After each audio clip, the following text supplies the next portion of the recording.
Hi നമസ്കാരം. അപ്പോൾ ഞാനിന്ന് വന്നിട്ടുള്ളത് ഒരു അടിപൊളി ടേസ്റ്റിലുള്ള മീനച്ചാറുമായിട്ടാണ്. അപ്പോൾ ഇതുവരെ ഞാൻ ഒരുപാട് റെസിപ്പീസ് ഇട്ടിട്ടുണ്ടായിരുന്നു. അപ്പോൾ അച്ചാറൊന്നും ഇതുവരെ ഇട്ടിട്ടുണ്ടായിരുന്നില്ല. അപ്പോൾ ഞാൻ വിചാരിച്ചു അച്ചാറിൻ്റെ തുടക്കം ഒരു മീനിലൂടെ ആയിക്കോട്ടെ എന്ന്. അങ്ങനെ ഞാനിവിടെ അടിപൊളി ടേസ്റ്റി ആയിട്ടുള്ള അച്ചാറുമായിട്ട് എത്തിയിട്ടുണ്ട്. അപ്പോൾ ഞാൻ ഈ അച്ചാർ റെഡിയാക്കിയിട്ടുള്ളത് നമ്മുടെ ചൂര എന്ന് പറഞ്ഞിട്ടുള്ള മീനാണ്. അപ്പോൾ ദശകട്ടിയുള്ളതും അതുപോലെ കൂടുതലും മുള്ളില്ലാത്ത ഏത് മീനും നിങ്ങൾക്ക് ഈ അച്ചാർ ഇടാനായിട്ട് ഉപയോഗിക്കാം കേട്ടോ. അപ്പോൾ നമുക്ക് പെട്ടെന്ന് തന്നെ വീഡിയോയിലോട്ട് കിടക്കാം. വീഡിയോയിലോട്ട് കിടക്കുന്നതിന് മുന്നേ എൻ്റെ ചാനലിൻ്റെ വീഡിയോസൊക്കെ ആദ്യമായിട്ട് കാണുന്നവരാണെങ്കിൽ ചാനൽ പെട്ടെന്ന് സബ്സ്ക്രൈബ് ചെയ്യാം. അപ്പോൾ നമുക്ക് വീഡിയോയിലോട്ട് കിടക്കാം. ഈ ഒരു അച്ചാർ റെഡിയാക്കാനായിട്ട് നമുക്ക് ആദ്യം വേണ്ടത് മീനാണ്. ഞാനിപ്പോൾ എടുത്തിട്ടുള്ളത് ചൂര എന്ന് പറഞ്ഞിട്ടുള്ള മീനാണ് കേട്ടോ. അപ്പോൾ ഒരു 250 ഗ്രാം മീൻ എടുത്തിട്ടുണ്ട്. അതിപ്പോൾ ഓൾറെഡി ഞാൻ കുറച്ച് ഉപ്പും മുളകും മഞ്ഞളും ഇട്ടൊന്ന് മാരിനേറ്റ് ചെയ്ത് വെച്ചിട്ടുണ്ട്. അതിപ്പോഴും ഞാൻ ചെയ്യുന്നത് പോലെ ചെയ്ത് വെച്ചതേ ഉള്ളൂ. നമ്മൾ നന്നായിട്ട് കഴുകി ഉടനെ തന്നെ ചെയ്ത് വെച്ചതാണ് കേട്ടോ. അത് അങ്ങനെ ചെയ്യണമെന്ന് ഒരു നിർബന്ധമില്ല. കാരണം ഈ ഒരു മസാല ഒന്നും പോരാ നമുക്ക് മീൻ ഫ്രൈ ചെയ്തെടുക്കാനായിട്ട്. അപ്പോൾ കുറച്ച് കൂടുതൽ ചേർക്കേണ്ട ആവശ്യമുണ്ട്. അപ്പോൾ ഈ ഒരു അച്ചാർ റെഡിയാക്കുമ്പോൾ നമുക്ക് ആദ്യം ഈ മീനൊന്ന് എണ്ണയിലിട്ടൊന്ന് ഫ്രൈ ചെയ്ത് എടുക്കണം. അതിനായിട്ട് നമുക്ക് വേണ്ടത് ഒരു 3 ടീസ്പൂൺ നമ്മുടെ സാധാരണ മുളക് പൊടി, പിന്നെ 1 ടീസ്പൂൺ കാശ്മീരി മുളക് പൊടി, 1/4 ടീസ്പൂൺ ഗരം മസാല, 1/4 ടീസ്പൂൺ കുരുമുളക് പൊടി, 1/4 ടീസ്പൂൺ മഞ്ഞൾപ്പൊടി, പിന്നെ വേണ്ടത് 1 ടീസ്പൂൺ മല്ലിപ്പൊടി. ഞാൻ പ്രത്യേകം ഒരു കാര്യം പറയാം, മല്ലിപ്പൊടിയും ഗരം മസാലയും ജസ്റ്റ് നമ്മളൊരു ഫ്ലേവറിന് വേണ്ടി മാത്രം ചേർത്ത് കൊടുക്കുന്നേ ഉള്ളൂ. ഒരുപാട് അങ്ങ് കൂടി പോകരുത് കേട്ടോ.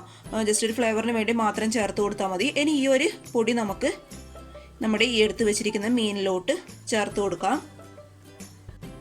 അപ്പോൾ നമ്മൾ എടുത്തു വെച്ചിരിക്കുന്ന പൊടി കംപ്ലീറ്റ് ആയിട്ട് ഞാൻ ഇതിലോട്ട് ഇട്ട് കൊടുത്തിട്ടുണ്ട്. ഇനി നമുക്ക് വേണ്ടത് ഇതൊന്ന് മിക്സ് ചെയ്യാനായിട്ട് 2 ടേബിൾ സ്പൂൺ വിനാഗിരി ഞാൻ എടുത്തിട്ടുണ്ട്. തിളപ്പിച്ചാറിയ വിനാഗിരി ഒന്നും ഇല്ല, സാധാരണ വിനാഗിരിയാണ്, നമ്മൾ ബോട്ടിലിന് എടുത്ത പാടുള്ള വിനാഗിരിയാണ്. അത് നമുക്ക് ഇതിലോട്ട് ഒഴിച്ചു കൊടുക്കാം. ഞാൻ പ്രത്യേകം ഒരു കാര്യം പറയാം, ഒരിക്കലും വെള്ളം ഒഴിച്ച് നിങ്ങളിത് മിക്സ് ചെയ്യരുത്. അച്ചാർ പെട്ടെന്ന് അങ്ങ് കേടായി പോകും കേട്ടോ. അതുകൊണ്ട് ഒന്നിക്കൽ വിനാഗിരി ഒഴിച്ച് മിക്സ് ചെയ്യുക, അല്ലെങ്കിൽ നിങ്ങൾ എണ്ണ ഉപയോഗിച്ചിട്ട് മിക്സ് ചെയ്യുക. വെളിച്ചെണ്ണയല്ല കേട്ടോ, ഒന്നിക്കൽ നല്ലെണ്ണ ഉപയോഗിക്കുക. നല്ലെണ്ണയാണ് എപ്പോഴും അച്ചാറൊക്കെ ഇടാനായിട്ട് നമ്മൾ ഉപയോഗിക്കുന്നത്. നല്ലെണ്ണ ഉപയോഗിച്ച് മിക്സ് ചെയ്യുക. വിനാഗിരി ആയാലും കുഴപ്പമൊന്നുമില്ല കേട്ടോ. ഇനി നമുക്ക് ഈ മീനിനോട്ട് ആവശ്യമുള്ള ഉപ്പ് ഇട്ട് കൊടുക്കാം.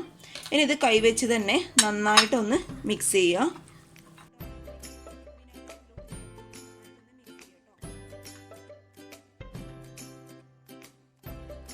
നമ്മുടെ പൊടികളൊക്കെ ഞാൻ നന്നായിട്ട് മീനിലോട്ട് മിക്സ് ചെയ്ത് വെച്ചിട്ടുണ്ട്. ഇനി ഇതൊരു അരമണിക്കൂർ നമുക്ക് റെസ്റ്റ് ചെയ്യാനായിട്ട് വെക്കണം. അപ്പോഴേക്കും നമ്മൾ ഇട്ട് കൊടുത്ത പൊടികളൊക്കെ നന്നായിട്ട് മീനിൻ്റെ പീസിലോട്ട് പിടിച്ചിട്ടുണ്ടാവും.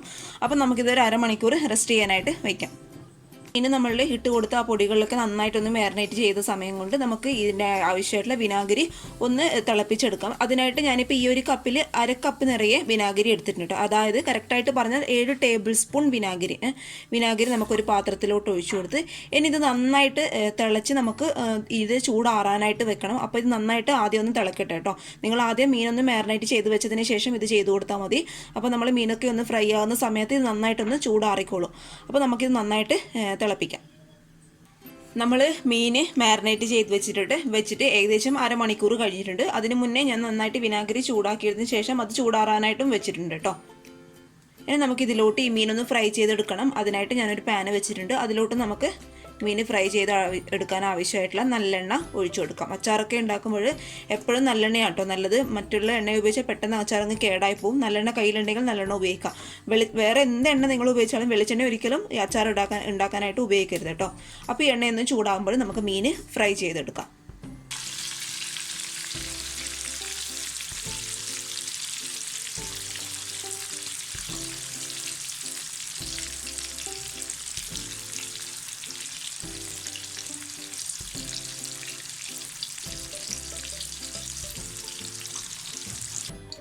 അപ്പോഴും കണ്ടോ മീൻ ഞാൻ കംപ്ലീറ്റ് ആയിട്ട് ഫ്രൈ ചെയ്ത് എടുത്തിട്ടുണ്ട്. നിങ്ങൾ പിന്നെ ഫ്രൈ ചെയ്യുമ്പോൾ പ്രത്യേകം ശ്രദ്ധിക്കേണ്ട കാര്യം എന്താ വെച്ചാൽ നന്നായിട്ട് മീൻ ഫ്രൈ ആണ് കേട്ടോ, എങ്കിലേ അച്ചാർ പെട്ടെന്നങ്ങ് കേടായി പോകാതിരിക്കൂ.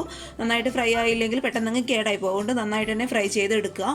അപ്പോൾ അതേ സെയിം ഓയിൽ ഞാൻ മറ്റൊരു പാനിലോട്ട് നന്നായി അരിച്ചെടുത്ത് ഒഴിച്ചു കൊടുത്തിട്ടുണ്ട്. കൂടാതെ ഒരു എക്സ്ട്രാ കുറച്ച് നല്ലെണ്ണയും കൂടി ഒഴിച്ചു കൊടുത്തിട്ടുണ്ട് കേട്ടോ.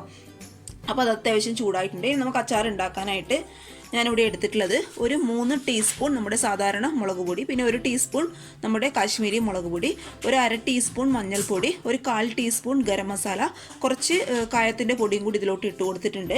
ഇനി നമ്മൾ നേരത്തെ ചൂടാറാൻ വെച്ച അതായത് വിനാഗിരി കുറച്ച് നമുക്കിതിലോട്ട് ഒഴിച്ചു കൊടുക്കാം. നന്നായി ഒന്ന് മിക്സ് ചെയ്യും. ഇങ്ങനെ ചെയ്യുന്നത് എന്തെന്ന് വെച്ചാൽ നമ്മൾ ഈ പൊടി ഡയറക്റ്റായിട്ട് എണ്ണയിലോട്ട് ചേർക്കുമ്പോൾ അറിയാമല്ലോ, പെട്ടെന്ന് അങ്ങ് കരിഞ്ഞു പോകും. ഇങ്ങനെ കുറച്ച് വിനാഗിരിയൊക്കെ ചേർത്ത് ഒഴിക്കുമ്പോൾ ആ പ്രശ്നം ഉണ്ടാവില്ല. അതുകൊണ്ട് ഇങ്ങനെ തന്നെ ചെയ്യുക കേട്ടോ. പിന്നെ ഈ അച്ചാർ റെഡിയാക്കാനായിട്ട് നമുക്ക് വേണ്ടത്, ഞാനിപ്പം ഒരു 5-6 അല്ലി വെളുത്തുള്ളി, 5-6 അല്ല കേട്ടോ, 7-8 അല്ലി വെളുത്തുള്ളി ചെറുതായിട്ട് കട്ട് ചെയ്തിട്ടുണ്ട്. അതുപോലെ ചെറിയൊരു പീസ് ഇഞ്ചി ചെറുതായിട്ട് കട്ട് ചെയ്തിട്ടുണ്ട്. 4 പീസ് പച്ചമുളക് വട്ടത്തിൽ കട്ട് ചെയ്തിട്ടുണ്ട്. പിന്നെ കുറച്ച് കറിവേപ്പിലയും കൂടി നമുക്ക് വേണം കേട്ടോ. അപ്പോൾ എണ്ണ നമ്മുടെ അത്യാവശ്യം നന്നായിട്ട് ചൂടായിട്ടുണ്ട്. ഇനി നമുക്കിതിലോട്ട് ഒരു 1/2 ടീസ്പൂൺ കടുക് ഇട്ട് കൊടുക്കാം. അതുപോലെ ഒരു 1/4 ടീസ്പൂൺ ഉലുവ ഇട്ട് കൊടുക്കാം. ഇത് നന്നായിട്ടൊന്ന് പൊട്ടിക്കഴിയുമ്പോൾ നമ്മൾ കട്ട് ചെയ്ത് വെച്ച് വെളുത്തുള്ളി ഇഞ്ചിയൊക്കെ ഇതിലോട്ട് ചേർത്ത് കൊടുക്കാം. കംപ്ലീറ്റ് ആയിട്ട് ഇട്ട് കൊടുക്കാം കേട്ടോ. നന്നായി ഒന്ന് മിക്സ് ചെയ്യുക. ഇനി നമ്മൾ ഇട്ട് കൊടുത്ത ഇതിൻ്റെ ആ ഒരു കളറൊക്കെ നന്നായിട്ടൊന്ന് മൊരിഞ്ഞ് വരണം കേട്ടോ. നന്നായിട്ട് മൊരിയണം, എങ്കിലേ അച്ചാർ കേടാവാതെ ഇരിക്കൂ. നമ്മൾ കറിയിലൊക്കെ ചേർക്കുന്ന പോലെ അത്ര മൊരിഞ്ഞാൽ പോരട്ടെ, നന്നായിട്ട് തന്നെ മൊരിഞ്ഞ് ഒരു ബ്രൗൺ കളറായിട്ട് വരണം. എങ്കിലും നമുക്ക് ഇതിലോട്ട് പൊടികളും അതുപോലെ നമ്മൾ ഫ്രൈ ചെയ്ത് വെച്ചിരിക്കുന്ന മീനൊക്കെ ചേർക്കാനായിട്ട് പറ്റും.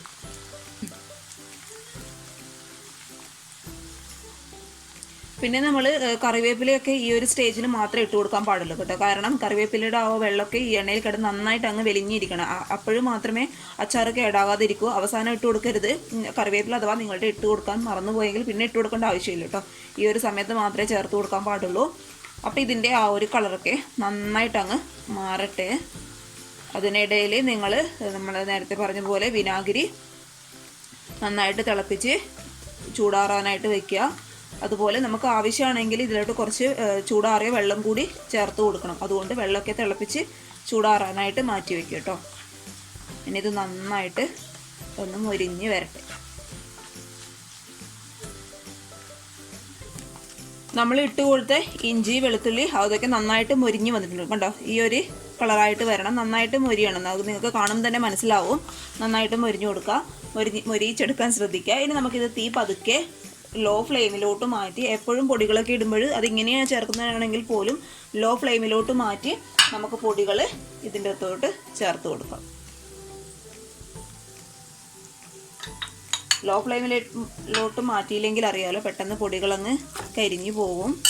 നന്നായിട്ടൊന്ന് മിക്സ് ചെയ്യുക.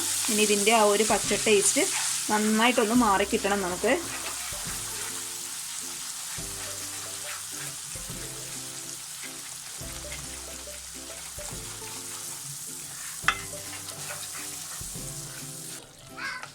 നമുക്കിതിലോട്ട് ആവശ്യത്തിനുള്ള ഈ അച്ചാറിന് ആവശ്യത്തിനുള്ള ഉപ്പ് ഇപ്പം ചേർത്ത് കൊടുക്കാം. നന്നായിട്ടൊന്ന് മിക്സ് ചെയ്യുക.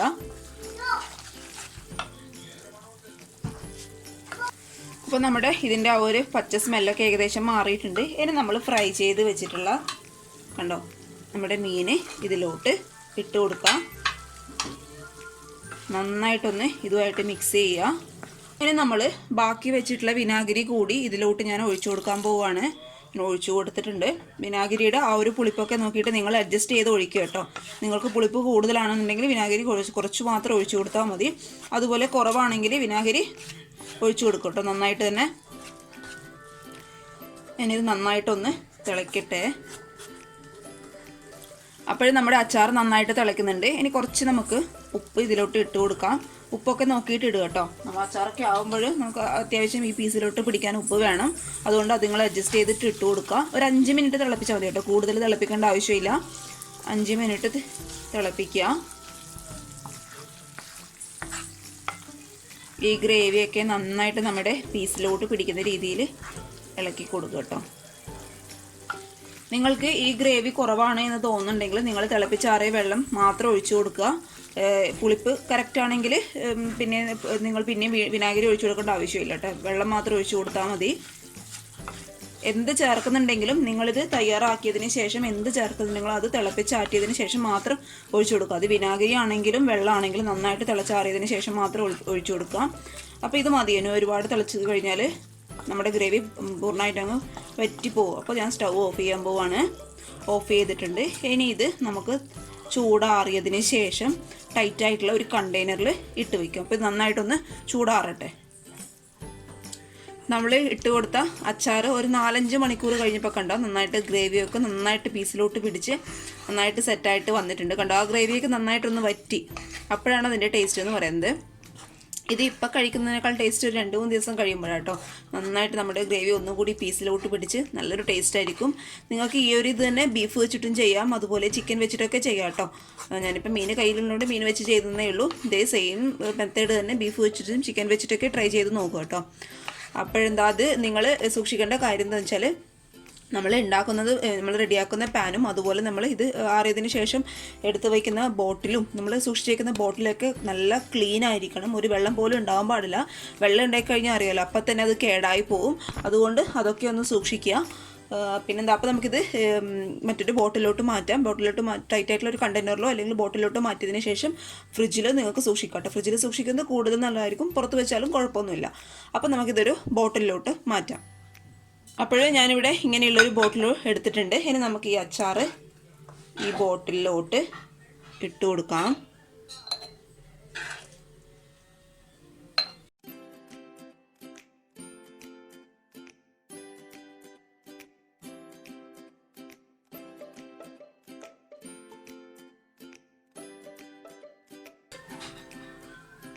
അപ്പോൾ ഞാൻ അച്ചാർ ഈ ഒരു ബോട്ടിലോട്ട് മാറ്റിയിട്ടുണ്ട് കേട്ടോ. ഈ ഒരു ബോട്ടിലോട്ട് മാറ്റിയിട്ടുണ്ട്. ഇനി നന്നായിട്ട് അടച്ച് വെച്ച് നിങ്ങൾ ഫ്രിഡ്ജിൽ സൂക്ഷിക്കുക. ഇത് മുഴുവനായിട്ട് ഇതിൽ പറ്റിയില്ല കേട്ടോ. കുറച്ച് നമ്മൾ എടുത്ത് മാറ്റി വെച്ചിട്ടുണ്ട്. ഇത് നന്നായിട്ട് ഫ്രിഡ്ജിലോട്ട് അടച്ച് വെച്ച് ബാക്കിയുള്ളത് ഞാനിപ്പോൾ ഉപയോഗിക്കാൻ പോവുകയാണ്. ഇപ്പോഴല്ല കേട്ടോ, 2 ദിവസം കഴിഞ്ഞിട്ടുമ്പോഴേക്കും നന്നായിട്ട് ഗ്രേവിയൊക്കെ പീസിലോട്ട് പിടിച്ചിട്ടുണ്ടാവും. അപ്പോൾ നല്ലൊരു ടേസ്റ്റ് ആയിരിക്കും. നിങ്ങൾ എന്തായാലും ട്രൈ ചെയ്ത് നോക്കുക. ട്രൈ ചെയ്ത് നോക്കിയിട്ട് അഭിപ്രായങ്ങളൊക്കെ അറിയിക്കുക. എളുപ്പമാണ് ഉണ്ടാക്കാനായിട്ട്. ഇങ്ങനെ ഒരു ദശ കട്ടിയുള്ള ഒരു മീനൊക്കെ കിട്ടിയ ചെറിയ പീസ് എടുത്ത് ഇങ്ങനെ ഒന്ന് അച്ചാർ ഇട്ട് നോക്കൂ കേട്ടോ.